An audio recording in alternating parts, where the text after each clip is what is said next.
தேனியை அடுத்த வடபுதுப்பட்டி ஊராட்சிக்கு உட்பட்ட மதுராபுரி கிராமத்தில் உள்ள அங்கன்வாடியில் 30க்கும் மேற்பட்ட குழந்தைகள் பயின்று வருகின்றனர்.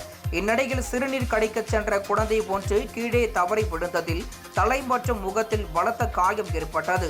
இதனால் ஆத்திரமடைந்த பெற்றோர்கள் அங்கன்வாடி மையத்தை முற்றுகையிட்டு பணியாளர்களுடன் வாக்குவாதத்தில் ஈடுபட்டனர்.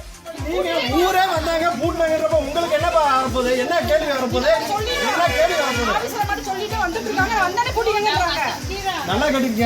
இங்க ஊரை இருக்கிற பூராமே கோடீஸ்வரம் கிடையாது. அன்னாடு கஞ்சி பூரா கிணத்து வேலைக்கு போய் கரணம் தப்பின மரணம் வரவங்க எங்கனால போயெல்லாம் அதிகாரிகளை போய் பார்த்துட்டு தெய்வமெல்லாம் போய் கெஞ்சி கூத்தாடிட்டு எல்லாம் இருக்க முடியாது.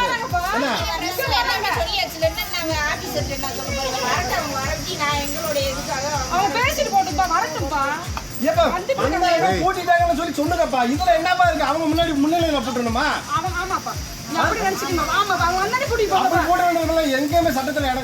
பின்னர் முறையாக பராமரிப்பு இன்றி உள்ள கட்டிடத்தில் செயல்படும் அங்கன்வாடிக்கு குழந்தைகளை அனுப்புவது அச்சம் அளிப்பதாக கூறி அங்கன்வாடி கதவை இழுத்து பூட்டிவிட்டு தங்களது குழந்தைகளை பெற்றோர்கள் வீட்டிற்கு அழைத்துச் சென்றனர்.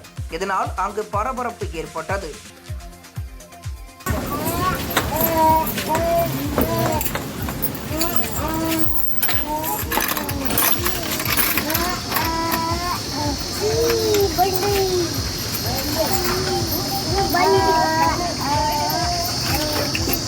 இது 45 வருஷத்துக்கு மேல ஆச்சு இந்த கட்டடம் கட்டி.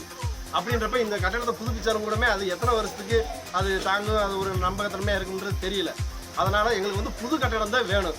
அரசாங்கம் வந்து இதை தீவிரமாக பார்த்து செஞ்சு எங்களுக்கு எங்கள் ஊருக்கு நல்லபடியாக இந்த அங்கன்வாடி மையத்தை புது கட்டடமாகவே கட்டி தரணுன்றதை எங்களுடைய கிராம மக்களுடைய எல்லாருடைய தாய்மார்களுடைய எல்லாருடைய கோரிக்கை சார்.